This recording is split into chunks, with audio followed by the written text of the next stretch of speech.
Mon coup de cœur cette semaine, c'est la réédition de Ranma 1/2 chez Glénat.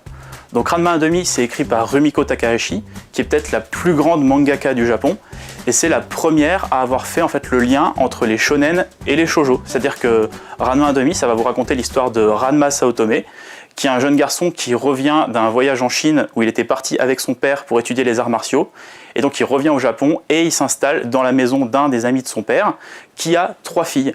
Et du coup on va suivre en partie la vie de Ranma, donc avec pas mal de combats d'arts martiaux, il a un rival, et tout ce genre de choses qui sont typiques du shonen, mais il y a également des histoires de romance avec les filles de la maison dans laquelle ils sont, notamment Akane, la petite dernière, que les parents de Ranma et d'Akane ont décidé de marier. Donc en fait ils se retrouvent fiancés alors qu'ils sont au lycée, et donc il y a toute cette histoire d'amourette entre eux, et il y a aussi toutes ces scènes d'action.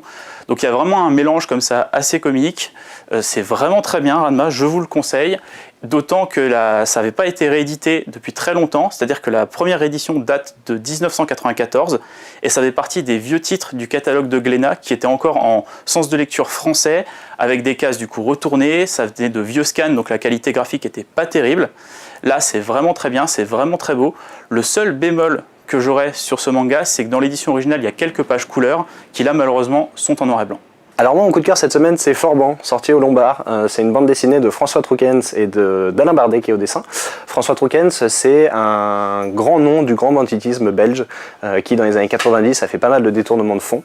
Et on va suivre du coup sa vie, c'est un récit autobiographique qui est un petit peu fantasmé par moments.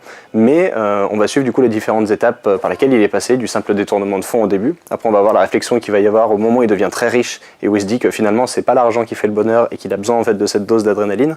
Jusqu'au moment où il va fonder une famille et il va se rendre compte qu'il n'est pas seul dans sa vie et qu'il doit arrêter d'être égoïste tout simplement et qu'il doit vivre du coup avec les conséquences de ses actes précédents dans le banditisme. C'est une bande dessinée qui a la particularité d'être dans un format un peu entre le comics et justement la bande dessinée franco-belge et qui a un style pour le coup très comics.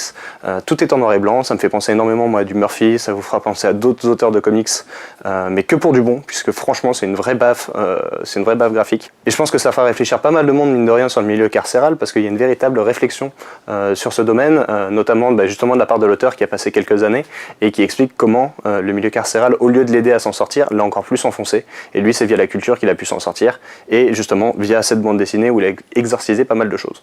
Donc c'est un vrai gros coup de cœur, j'ai beaucoup aimé, et je pense que ça fera un très beau cadeau de Noël si jamais vous voulez prendre un peu d'avance. Aujourd'hui, on parle de La Horde du Contrevent, adaptation du célèbre roman d'Alain Damasio, qui avait bouleversé le panorama de la science-fiction française en 2004.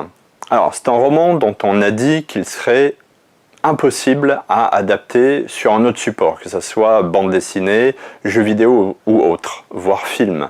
Effectivement, il y a eu pas mal de personnes et d'équipes qui se sont cassées les dents dessus, mais là, Eric Enino, qui avait déjà montré son talent sur Le Fils du Soleil ou sur les premiers Carthago, et bien là s'est attaqué de plein fouet à l'œuvre et il nous propose quelque chose de très intéressant.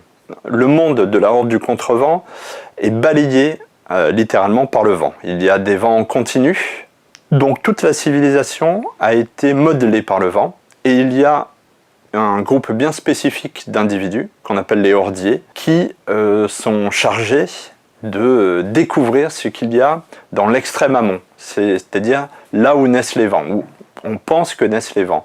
L'album est à l'image du roman, extrêmement bien ciselé, aussi bien dans le texte que dans le graphisme. C'était un véritable défi de pouvoir mettre du vent dans de l'image, et bien là Eric Enino a réussi à rendre le souffle, le sable dans les yeux, la gorge sèche. Donc là c'est vraiment extrêmement bien fait. Et puis on retrouve à la fois ce mélange de rugosité, de concret, de la marche de l'Horde du Contrevent, mêlé à toute cette poésie, cette philosophie, on peut même dire cette religion qui va mener ces personnages-là. Donc c'est vraiment une réussite. Certains crieront à la trahison parce que Eric Enino a été obligé de changer des choses par rapport au roman original, mais il fallait faire des choix, et les choix sont plutôt pertinents. On est parti sur une série assez longue, puisque si on doit considérer que le trajet mené par la Horde sera le même aussi bien dans le roman que dans la BD, on peut raisonnablement penser qu'il y aura entre 6, 7, 8 volumes. Et c'est des volumes qui valent le détour, on peut l'espérer. En tout cas, le premier réussit à nous attacher. Mon coup de cœur de la semaine, c'est Un pigeon à Paris de Lina Fujita. En fait, c'est une sorte de manga autobiographique et en même temps humoristique, c'est-à-dire que c'est une mangaka qui est partie il y a 1 an vivre à Paris et qui décide donc de raconter ses aventures, ou plutôt ses mésaventures. Donc c'est à la fois aussi plein de conseils un peu pour les Japonais qui voudraient faire l'expérience de vivre pendant 1 année en France. Et en fait, faut pas s'attacher vraiment au style manga qui est super simpliste, super épuré, et qui permet d'accentuer à mort un côté assez cartoon et de mettre l'accent vraiment sur les gags et tout ça. J'ai vraiment adoré pour deux raisons. Déjà, parce que forcément, c'est une japonaise qui débarque à Paris, qui a son caractère qui est complètement paumé, donc ça donne un enchaînement en fait, de situations complètement absurdes, décalées, avec des énormes moments des moments de solitude qui sont franchement à mourir de rire, quoi. J'ai vraiment ri de bon cœur à plusieurs reprises. C'est la façon qu'elle a de raconter sa vie, c'est vraiment très très drôle. Et aussi parce que ça permet d'avoir un regard en fait, sur la société française, et une partie de la culture française, avec forcément des choses qui vont revenir, et des choses qu'on peut reconnaître, mais raconter du point de vue d'une japonaise, forcément c'est toujours intéressant d'avoir un peu un regard sur des choses que nous on considère comme acquis. Et on va quand même, notamment un chapitre justement sur les retards à la poste qui ils semblent vraiment quelque chose qui a marqué l'autrice, quoi, et qui participe à l'aspect très bonne humeur, très, très joyeux de cette série. Et je dis série parce qu'après j'ai vu un 1 sur la tranche du bouquin qui est édité donc par Glénat Manga. Donc j'espère qu'il y aura un 2e tome parce que c'était un vrai plaisir à lire, donc j'attends la suite avec impatience. Salut tout le monde, alors pour ma part je vais vous parler de l'intégrale de Rouge chez Ankama. Alors je ne sais pas si vous connaissez, mais en fait c'est la préquelle de Freaks Wheel. Freaks Wheel, c'est une grosse série chez Ankama qui est terminée, qui a 7 tomes je crois, et qui est écrite et dessinée par Florent Maudoux. Donc Florent Maudoux, il a décidé d'étendre un peu son univers, donc on a Funérailles qui est une autre préquelle, et Rouge qui est également une préquelle. Ça raconte l'histoire de Xiong Mao juste avant qu'elle arrive dans l'université des super-héros. Donc à ce moment-là, elle est au lycée, alors que Xiong Mao, elle a une vie un peu particulière, puisque c'est la fille d'un parrain de la Triade, donc une mafia très puissante. Et en gros, elle est à un stade de sa vie où elle va peut-être reprendre les rênes de la mafia.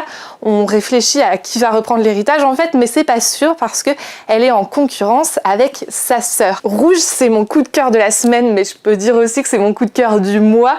En fait, ici, c'est une intégrale qui regroupe donc 3 tomes, c'est un triptyque, mais le premier tome est sorti en 2013, donc moi j'avais déjà lu tous les tomes et j'étais ultra méga fan, pas seulement parce que le scénario est ultra prenant, ce qu'il est, mais aussi parce que les dessins sont magnifiques. Donc cette fois-ci, c'est pas Florent Maudoux, c'est Souriya, un dessinateur hyper méga talentueux qui a un trait en fait très poétique, et je trouve que chacune de ces cases sont une œuvre d'art. L'avantage en plus, c'est qu'on a 3 tomes, mais cette intégrale, elle ne coûte que 20 €, donc c'est vraiment l'occasion de découvrir Rouge, et en plus, si vous n'avez pas lu Freaks Wheel, ça peut vous donner envie de le lire, et puis vous comprendrez quand même l'histoire.